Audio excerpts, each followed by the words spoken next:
Hello again. I'm here to talk about some of my blogs and my newsletters because I have found them to have lasting meaning for me and relevance in the world we live in today. I'm Phyllis Levitt. I'm the author of America in Therapy, a new approach to hope and healing for a nation in crisis. And this blog was called Old Patterns Can Be Broken, so more about the repetition compulsion that we sometimes suffer from. My client Jill was very unhappy in her marriage. She felt compelled by her husband Alan to work in his business, but she didn't feel appreciated or that she could meet his expectations. She kept trying to please him, working longer hours and sacrificing her own dreams and aspirations, and she desperately wanted children, which her husband would not consider because his business was all-consuming. I gently suggested that we tend to repeat what we know, that we often end up with partners who will hurt us in ways that are similar to how we were hurt as children, and that we respond with the same coping mechanisms we adopted early on. When I said this to Jill, she stopped me immediately and said that wasn't the case with her at all. Her parents were great, and the problem was with her husband. Okay, I said. But tell me about your childhood anyway. She launched into a description of her parents. Her father, not surprisingly, was very controlling about how Jill spent her time, not supportive of her interest in art and music. He wanted her to pursue nursing.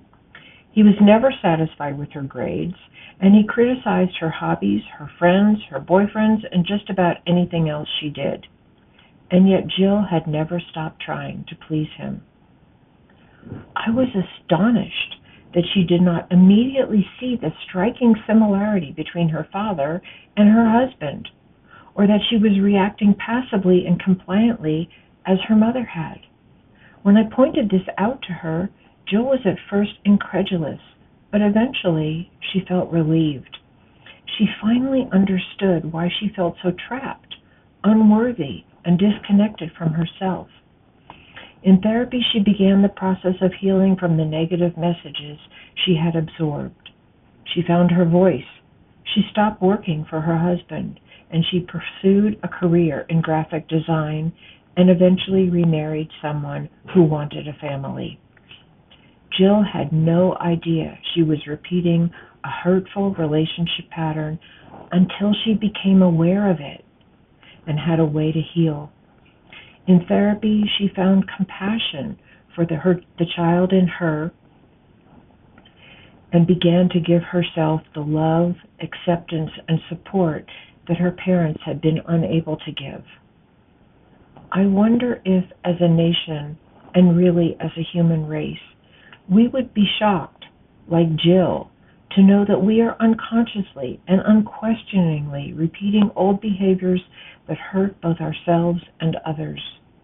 Do we have any idea where these destructive behaviors, discrimination, blaming and punishing our victims, police brutality, war, and the production and use of weapons of mass destruction, to name only a few, come from, or how to change them? Do we even know they can be changed? The answers we need most lie in the understanding of our psychology. Can we consider that many of the settlers in America were fleeing persecution, poverty, injustice, and war, that many of their descendants suffered continued trauma, and that they had no way to heal from the terrible effects of the pain and violence they had survived? Can we consider that we brought with us terrible messages about the right to take from others, beliefs in the superiority of some and the inferiority of others, and that war is acceptable? Can we consider that many were bound to do to others what was done to them, or to repeat being victimized, because they had no access to even understanding the conditioning that set them up to play these parts? What really accounts for the horrific slaughter of the Native Americans, the enslavement and torture of Black people, and all the ways we still discriminate against people of color, the poor, women, and other marginalized communities? all the ways we withhold love, belonging, and resources from so many. And what really accounts for how easily we can trade places? Victim becomes victimizer, perpetrator becomes prey. Is it that some of us are just born cruel by nature? Or could it be that as a nation we have not healed the wounds we brought with us and the sad legacy of all the pain we have inflicted since then? Could we, like Jill, become aware of the patterns we're repeating at great cost to ourselves and find compassion for our collective pain, reparent ourselves as a nation so that we can now make more life-affirming choices for how we treat each other, starting now? Yes, we can. I believe we can. And that's why I wrote America. It's not about criticizing or blaming.